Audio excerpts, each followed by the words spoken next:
ឥឡូវចិនកណាឈិនចានកំពុងរកគ្រូបង្រៀនជាមួយប្រាក់ខែកូននឹង10ថ្ងៃនេះខ្ញុំត្រូវយកចិត្តគេឲ្យបាន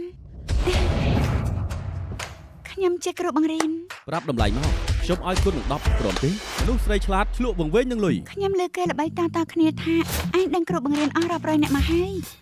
ស្រីអីអត់ខ្លាចអញ្ចឹងឈិនជាទិញនេះអ្នកគ្រូថាពួកខ្ញុំមែនទេគ្រួសារឈិនទ្រាំនឹងវិធីនាងបង្រៀនលែងបានទៀតហើយ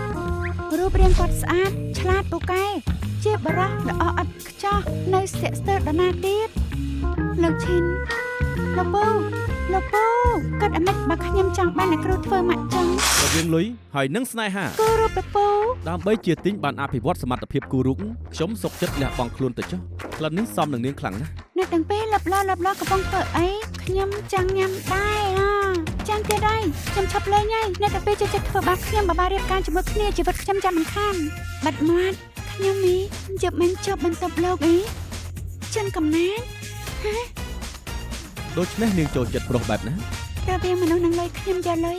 ខ្ញុំខំមករៀនតែលំបាត់សម្លឹងប្រាក់ខែតែងទៅមិនបានទេ